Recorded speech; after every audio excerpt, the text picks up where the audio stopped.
Good morning, student. Once again, welcome back.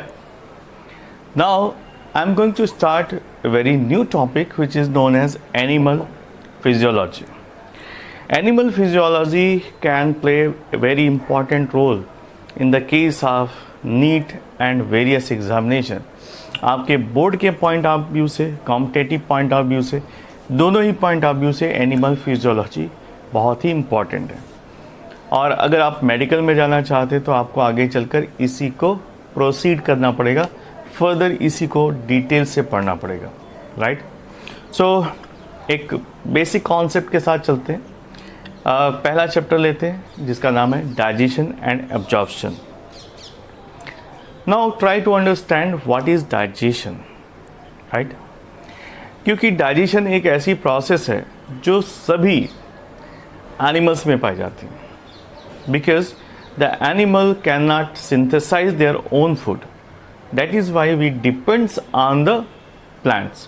और plant से depend होने के बावजूद भी हमें बहुत सारी ऐसी प्रोसेसेस करनी पड़ती है जो प्लांट से प्रोडक्ट मिलता है उसको हम फर्दर डाइजेस्ट करते हैं, और इस डाइजेशन में बहुत सारी बायोकेमिकल प्रोसेसेस होती हैं। तो वन बाय वन स्टडी करते हैं डाइजेशन एंड एब्जॉर्प्शन। तो हेडिंग डाल दीजिए digestion and absorption in human. Now try to understand very first point. The animal are not able to synthesize their own food. That is why they depends on the ready-made food for their nutritional requirement. तो हमें क्या चाहिए? Readymade food चाहिए for the nutritional requirement. Body के अंदर जो nutrition यानी growth और डेवलपमेंट के लिए जो न्यूट्रिशन चाहिए उसके लिए हम डिपेंडेंट होते हैं रेडीमेड फूड। और ये रेडीमेड फूड कोई मार्केट वाला फूड स्टफ नहीं है, plant food stuff, right. The term nutrition refers to the sum of total all the process related in the conservation of raw food stuff into the stuff which is used in our body for the energy purposes। ठीक है, nutrition को हम get together consider करते हैं, यानी जो आपने भोजन लिया उसका डाइजेशन हुआ, डाइजेशन के बाद उसका एब्जॉर्प्शन हुआ, और एब्जॉर्प्शन के बाद वो एनर्जी का प्रोडक्शन करती है। इसमें फर्स्ट हेडिंग डाल देते हैं nutrition.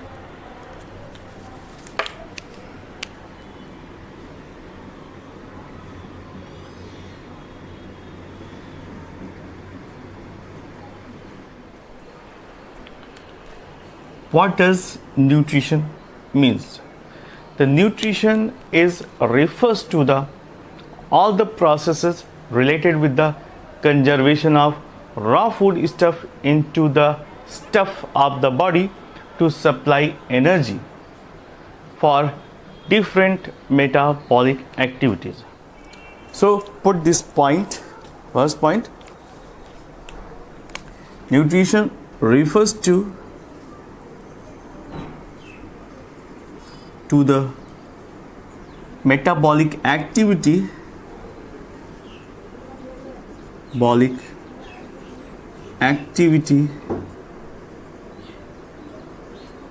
by which we get energy। ठीक है, जो रॉ फूड मटेरियल हमने कंज्यूम किया है उसकी मेटाबॉलिक एक्टिविटी की वजह से फर्दर क्या होता है, विखंडन होता है, स्मॉल पार्टिकल्स में टूटते हैं और उनसे जो बॉन्डेड एनर्जी है वो रिलीज होती है। That is the purpose of nutrition. ठीक है, अगर वो एनर्जी के फॉर्म में हमारे बॉडी में आती है, ठीक है, उससे जो डिफरेंट फिजियोलॉजिकल प्रोसेसेस है वो अच्छे से चल सकती हैं, क्योंकि हर एक्टिविटी के लिए, हर फिजिकल या फिजियोलॉजिकल एक्टिविटी के लिए we required energy. Without energy we cannot perform even thinking process also. We required energy for everything। जो बॉडी के अंदर प्रोसेसेस चलती हैं उनको एनर्जी की रिक्वायरमेंट हमेशा बनी रहती है। तो that is the ultimate goal of the digestion also. तो यहाँ से एनर्जी को रिलीज़ कराना, that is the purpose of nutrition, और that is the purpose of digestion. और जब आपको एनर्जी मिल जाती है और इसका इस्तेमाल हो जाता है ग्रोथ और डेवलपमेंट में, that is called nutrition. Okay, so in single way, nutrition as the process by which the organism drives energy to work and other materials required for the growth and maintenance of the various activities of life. तो ये definition के form में आप लिख सकते हैं. Nutrition is refers as the process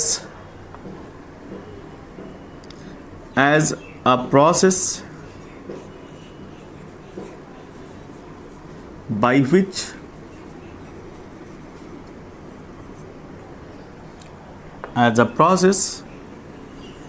which we take energy, या by which an organism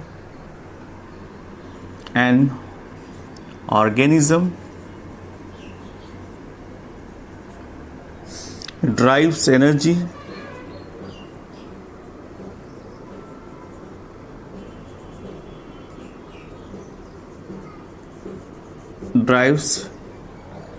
energy to work and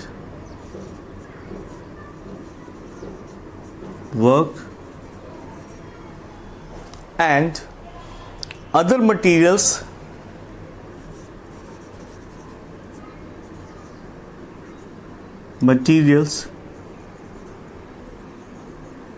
which is required for the growth.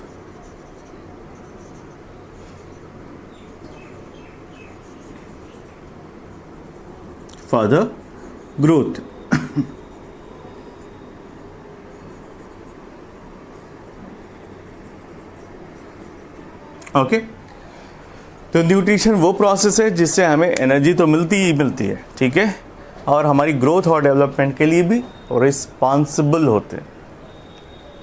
Got it. तो बहुत सारी मेंटेनेंस की भी प्रोसेस होती है, क्योंकि सेल डिवीजन होता है, सेल ब्रेकिंग डाउन होता है, उसके लिए भी हमें एनर्जी के साथ साथ दूसरे मटेरियल की रिक्वायरमेंट होती है. फॉर एग्जांपल प्रोटीन, ठीक है, वो रिपेयरिंग में इस्तेमाल होते हैं. तो that is the definition of nutrition.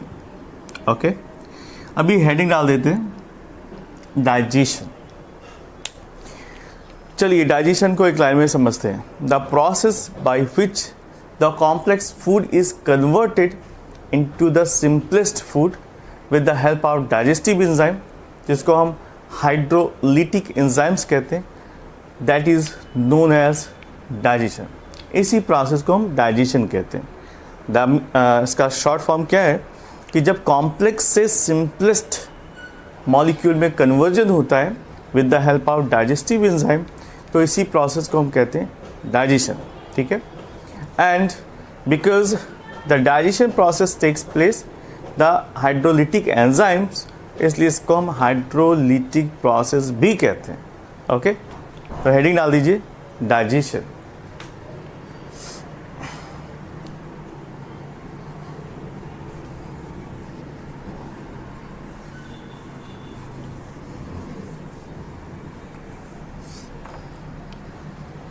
Digestion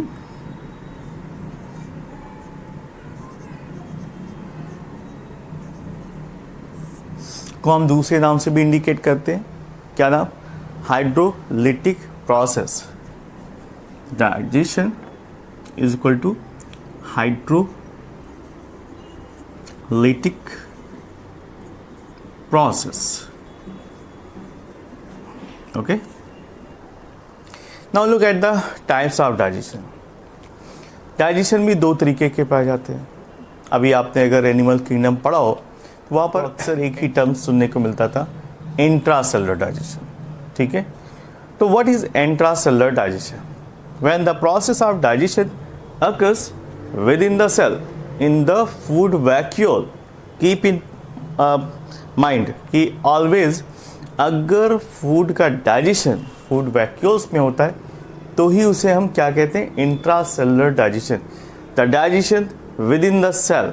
alright, तो that is intracellular digestion.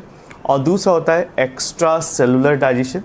When the process of digestion occurs outside the cell, उसे हम कहते हैं एक्स्ट्रा सेलुलर डाइजेशन. राइट, तो हम इसको डिफाइन कर लेते हैं. डाइजेशन में लिख लेते हैं टाइप्स। दो तरीके के डाइजेशन अभी तक देखा है हमने। फर्स्ट है इंट्रासेलुलर डाइजेशन, सेल्यूलर, और दूसरा extra cellular.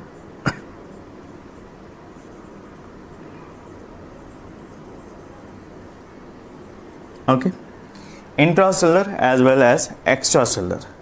When digestion takes place within the cell, ठीक है, उसी को हम कहते हैं इंट्रासेलुलर डाइजेशन। ओके, यहां पर क्या होता है, digestion occurs inside the cell.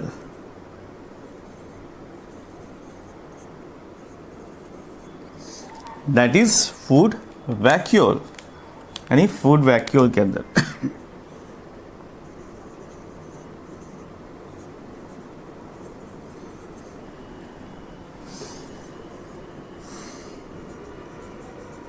Okay, और यहां पर क्या होता है, the digestion occurs outside the cell.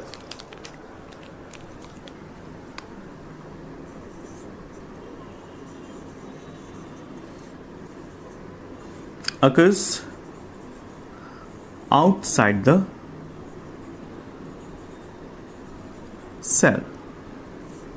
So that is the difference between the extracellular और इंट्रासेलुलर। और आपको याद होगा कि इंट्रासेलुलर डाइजेशन के कुछ एग्जाम्पल थे, मैं आपको बताता हूँ, शायद आपको याद भी आ जाए। इसमें ख़ास तौर से प्रोटोजोआ से लेकर प्लैटीहेल्मिन्थेस में ये प्रोसेसेस पाई जाती हैं, यानी protozoa, Porifera, Coelenterata and free living जो भी प्लैटीहेल्मिन्थेस पाए जाते थे, उन सभी में इंट्रासेलुलर डाइजेशन पाया जाता है।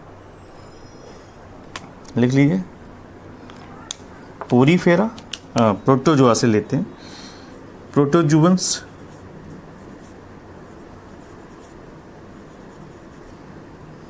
Porifera, then after phylum porifera के बाद सिलेंट्रेटा,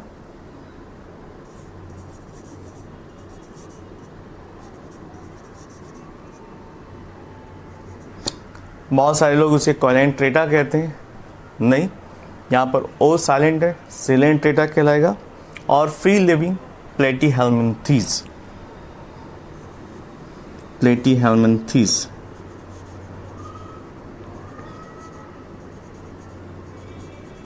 इन सभी में इंट्रासेलुलर डाइजेशन पाया जाता है। यहाँ पर एक्स्ट्रासेलुलर के केस में एग्जाम्पल लिख लेते हैं। यहाँ पर कुछ मेंबर्स कॉमन है, जैसे सिलेंट्रेटा, प्लैटीहेल्मिन्थेस से लेकर फाइलम कॉर्डेटा तक सभी में एक्स्ट्रासेलुलर डाइजेशन पाया जाता है। लिख लीजिए, सिलेंट्रेटा के कुछ मेंबर्स प्लस प्लैटीहेल्मिन्थेस के कुछ मेंबर्स और से लेकर प्लैटीहेल्मिन्थेस के कुछ मेंबर्स से लेकर फाइलम कॉर्डेटा तक एक्स्ट्रासेलुलर डाइजेशन पाया जाता है। टू कॉर्डेटा, आप इसको ऐसे भी समझ सकते हैं, ये एवोल्यूशनरी प्रोसेस है जिसमें इंट्रासेलुलर से एक्स्ट्रासेलुलर जो डाइजेशन है वो शिफ्ट हो गया। Okay, now look at the human digestive system. अभी हेडिंग डाल दीजिए, ह्यूमन डाइजेस्टिव सिस्टम।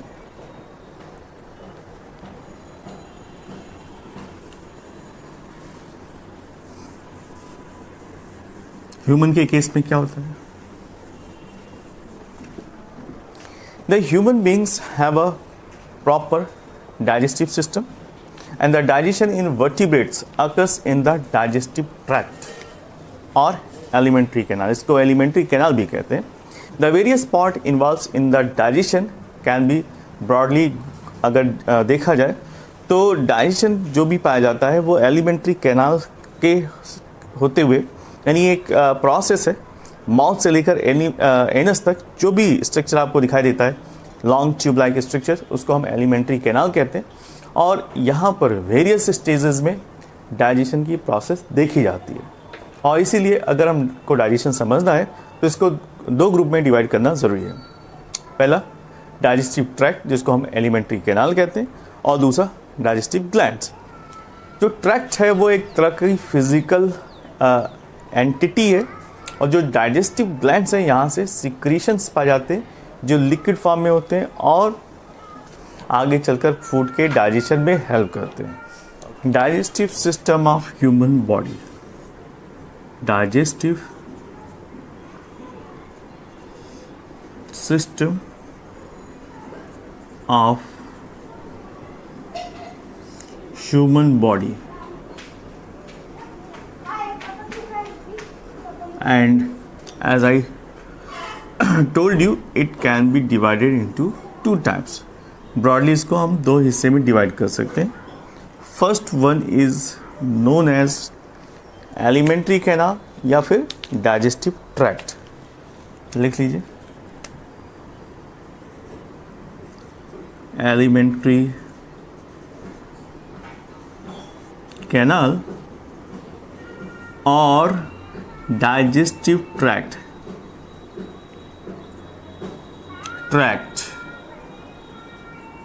दूसरे को हम क्या कह सकते हैं, ये डाइजेस्टिव ग्लैंड्स आते हैं इसमें। Second one is considered as a, यहाँ पर ग्रुप्स ऑफ डाइजेस्टिव ग्लैंड्स पाए जाते हैं, डाइजेस्टिव ग्लैंड्स। ओके, तो इस तरह से हम ब्रॉडली डिवाइड कर सकते हैं digestive system of human body को। नाउ हेडिंग डाल दीजिए डाइजेस्टिव ट्रैक्ट या फिर एलिमेंट्री कैनाल। तो इसको हम समझते हैं कि what is alimentary canal. Heading डाल दीजिए एलिमेंट्री कैनाल।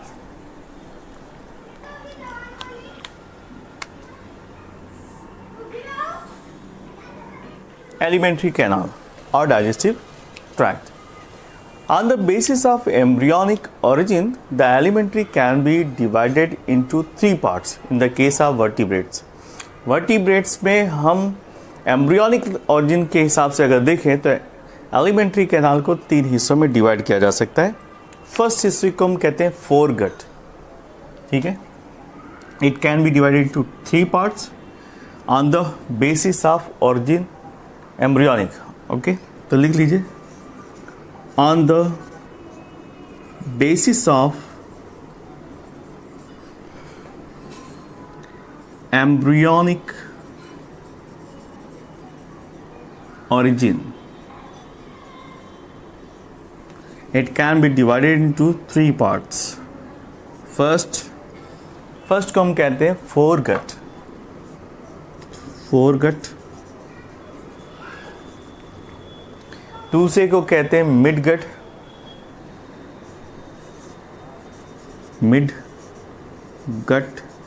एंड लास्ट में आता है हाइंडगट।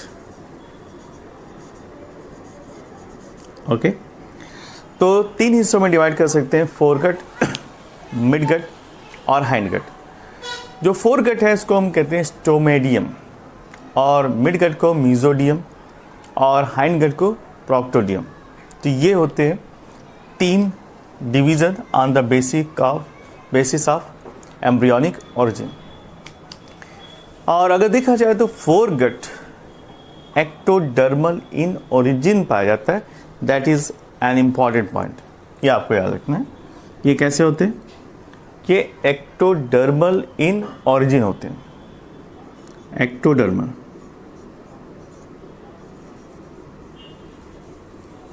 Ectodermal in origin. ये कैसे होते हैं? ये पाए जाते हैं एंडोडर्मल इन ओरिजिन।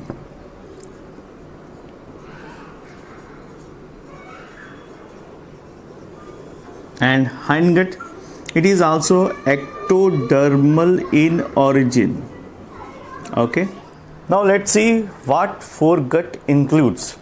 फोरगट में क्या क्या चीज़ें पाई जाती हैं? It includes oral cavity,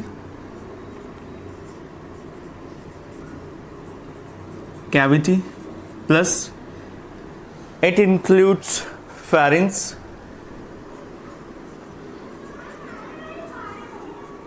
it includes esophagus,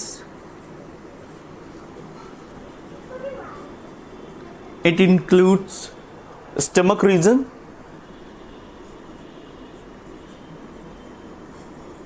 and it includes a small part of duodenum. So small part of duodenum. ये सारी चीज़ें यानी ओरल कैविटी से लेकर ड्यूडेनम तक ये सभी के सभी फोरगट में कंसीडर किए जाते हैं. Now look at the midgut. Midgut में क्या कंसीडर किया जाता है? The midgut contains only small intestine and large intestine. It includes small and large intestine. Okay, now look at the hindgut. The hindgut includes only anal canal, ठीक है, and anus. Anus और anal canal किस में आते हैं? hindgut. तो लिख लीजिए anal canal and anus comes under the hindgut. तो ये याद रखना बहुत ज़रूरी है. फोरगट, मिडगट और हाइंडगट, इसमें कंफ्यूजन हो जाता है कि फोरगट में क्या पाया जाता है तो मिडगट में क्या नहीं पाया जाता, या हाइंडगट में क्या पाया जाता है. तो बहुत ही क्लियर है, फोरगट में वो डाइजेशन यानी जो हमारा स्टमक रीजन है वहाँ तक का जो पार्ट है, यानी डाइजेशन स्टमक रीजन के बाद जो ड्यूडेनम निकलता है वहाँ तक कंसीडर करते हैं फोरगट, और उसके बाद का जो रीजन है जिसमें लार्ज और स्मॉल इंटेस्टाइन आते हैं उसे मिडगट में कंसीडर करते हैं. हाइंडगट में सिर्फ और सिर्फ एनल कैनाल और एनस आता है. राइट, याद रहेगा. नाउ नेक्स्ट हेडिंग डाल दीजिए, माउथ या parts of the alimentary canal. अब वन बाय वन हम सारे जो पार्ट्स हैं एलिमेंट्री कैनाल के वो स्टडी करते हैं. हेडिंग डाल दीजिए, parts of alimentary canal.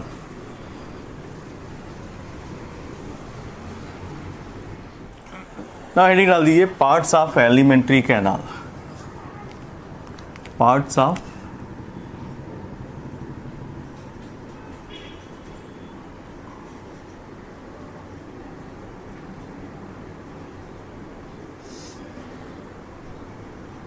Canal. कौन कौन से पार्ट से मिलकर एलिमेंट्री कैनाल बना होता है, वन बाय वन स्टडी करते हैं. फर्स्ट पार्ट है mouth.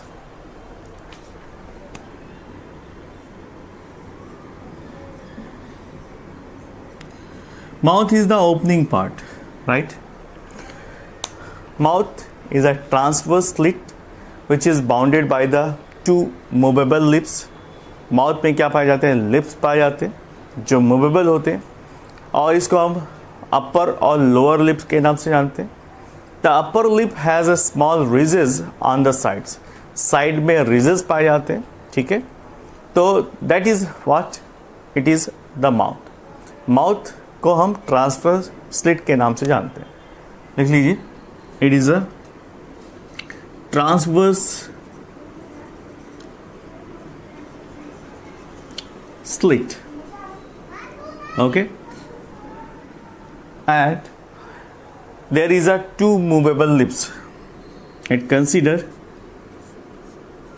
two lips which is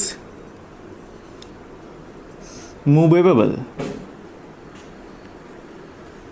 आसानी से ऊपर नीचे मूव कर सकते हैं. बात करते वक्त भी इसका मूवमेंट आप देख सकते हैं, ठीक है.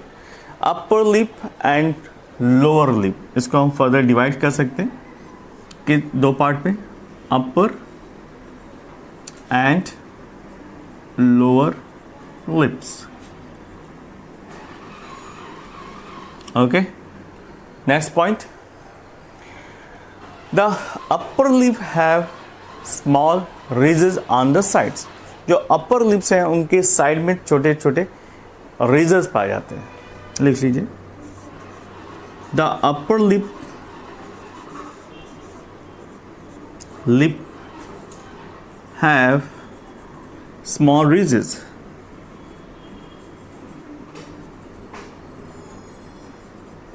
Small ridges on the sides. On the sides. This is all about the mouth. ठीक है, ये एक ओपनिंग है जिसके थ्रू हम फूड को कंज्यूम करते हैं. माउथ के बाद नेक्स्ट आता है वेस्टिब्यूल. हेडिंग डाल दीजिए, वेस्टिब्यूल.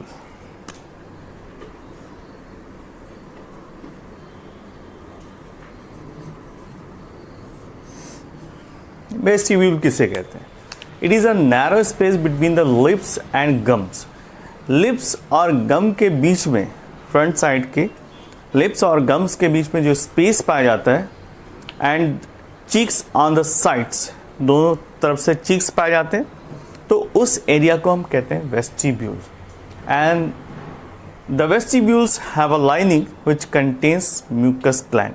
इसमें म्यूकस ग्लैंड्स पाए जाते हैं, म्यूकस का सिक्रीशन पाया जाता है. राइट, तो लिख लेते हैं वेस्टिब्यूल क्या होता है. It is a narrow space between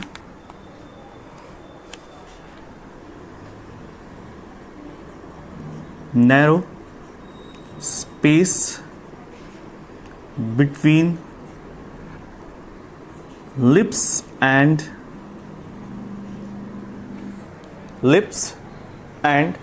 gums. Okay, next point. And cheeks on the sides. Lips, gums,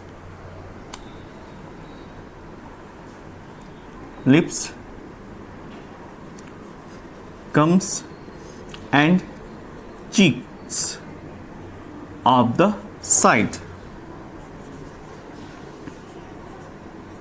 तो चीक्स गम्स के बीच में जो गैपिंग पाई जाती है उसी को हम कहते हैं वेस्टिब्यूल.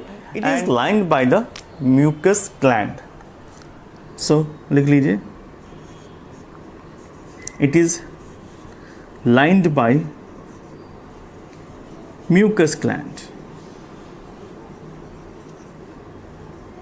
यहां पर म्यूकस ग्लैंड की लाइनिंग पाई जाती है, और इसीलिए हमेशा आप देखो माउथ कभी भी ड्राई नहीं होता because of mucus glands, as well as यहाँ पर पाए जाते हैं जूसेस भी, सिक्रीशन जैसे सलाइवा. तो इन सब की वजह से पूरा का पूरा हमारा माउथ या वेस्टिब्यूल रीजन हमेशा वेट रहता है. Okay, next. Now I am going to draw a diagram, और उस डायग्राम से आपको हर चीज़ बहुत ही क्लियर समझ में आ जाएगी.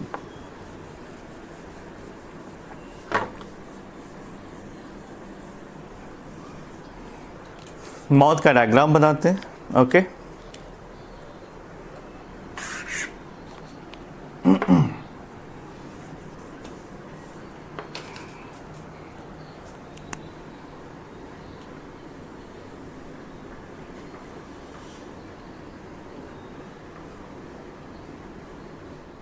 this is the diagram which is related with the oral cavity. Okay,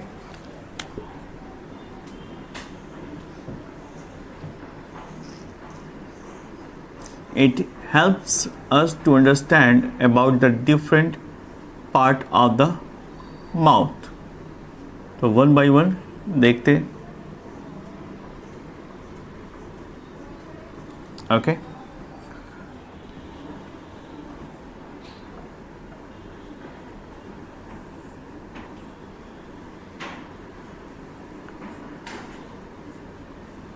okay, this is the oral cavity.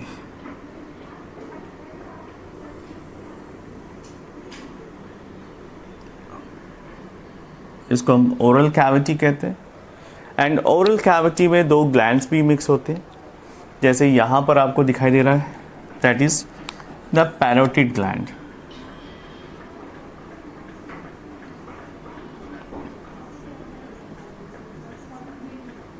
Parotid gland, and it is a type of salivary of the oral cavity, mouth. These are various glands which is associated with the buccal cavity. तो ऊपर वाले हिस्से को हम कहते हैं oral cavity.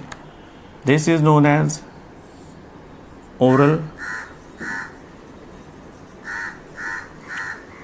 cavity. Okay, next, ये नीचे वाला हिस्सा फेरिंग्स कहलाता है।